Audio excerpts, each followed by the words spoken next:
This is the support line process for everybody wanting to learn everything about our phone calls and how we take them and how we process them. This is where all of the new answer machine messages get put. We collect everything by answer machine message, as you probably know, so that we don't miss anything. Quite often they come in as duplicates. If this happens, what we want to do is just hover our finger over this little pen icon here and click archive. It's always better to make sure that we have made a point of categorizing and listening to the first one so that two people don't delete at the same time. When you're going to start work on a ticket, it's always better to go here and mark it as yellow. That way other people won't touch it, they won't make a call from it, they won't move it, they will just know that somebody is already dealing with it. If you want to listen to your calls, you click on here and that will give you a transcript of the answer machine message. Sometimes it just cuts out after 5 seconds, that's fine. It just means we need to call them back because we don't want anybody to be missed for any reason. Occasionally the answer machine will try and do a transcription here. Sometimes they're rude, sometimes they make no sense, and sometimes they're helpful. Whenever we're working on a ticket, we need to write down here what we've done. So we need to write whether we've called them back, even if they haven't picked up their phone. We need to write what we've submitted, how we've submitted it, and to where. So if we've got any problems and we need to look back, we've always got a trail of what we've done.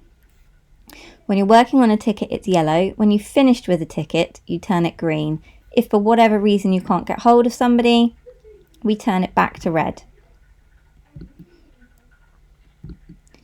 Now, if we want to move a ticket into another column, you simply click and pull across. If you drop it down into the column, it will end up in whichever column you want it to. If you're using your phone, you need to press it with your finger until you feel a kind of small vibration and then drag it across. Using the website through the phone is rubbish. Make sure that you've downloaded the app if you're going to do it on your phone, but I would always recommend using a tablet or a website for Trello. This column here is for people who want to register. Now, if we're registering somebody, we need to use the registration form on Dean's website. You should have been given a link to that. There's also the new volunteers form on there. We just ring them up, we fill in the form, we submit the form, we'll mark these cards as green, and then we'll pop them over into the done category, which is all the way over here.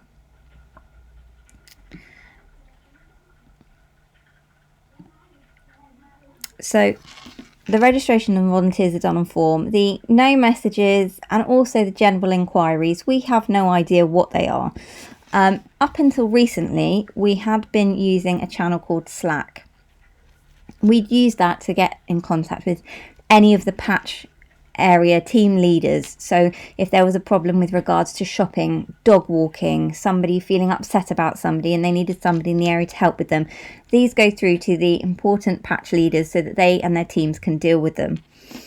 Now we have a new way of dealing with this. Instead of doing what we did before, what we are going to do is move the cards. So we need to ring up anybody, so for example, general shopping. We'd ring this person back. I'll just mark it as yellow so the card doesn't disappear when I'm talking to you. We'd get all of the information that we could down here. It's very important that we have the name, the phone number and the full street address so that we know which patch leader to get it to. The more information, the better. So we type that down here in the activity section. That will make sure you click save, because if you don't click save, it will be an almighty mess. After we've done that, you're going to simply turn the card back to red. I know this is strange because normally we turn it to green, but there is a reason for that. And we would click move. Now we're changing it to a different board. Make sure you have access to the prescription board and also to the patch leaderboard. Any shopping or general inquiries, local help would need to go to the patch leaderboard. So we would, this isn't my one, but you would go to board, you would click down through the list. Sorry, there's lots of boards on there. Click down through the list until you can find the board that you need. and then you would click move. It needs to go into the new requests category here, and it needs to be red because it is the start of somebody else's process. Okay, so click the board, patch leaderboard, or the new request, and it needs to be new requests here. And that's the same with medical ones. When you've finished with them, you turn it red again, and it goes to the prescription team board, and it goes to new requests, and then you click move, and your card will disappear. Your card is disappearing because it is going into that new board.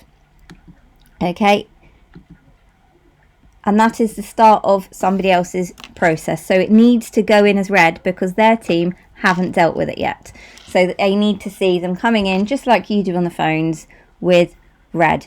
So before, we had been using our move to Slack channel. This is going to stay here as a backup, but you will not be using it anymore. Okay, if there is an emergency, contact myself. I'm Vicky Trebble-Sargent, or Dean, who I'm sure you've spoken to on many occasions, and we can deal with that quite quickly. We're stepping back from Slack a little bit.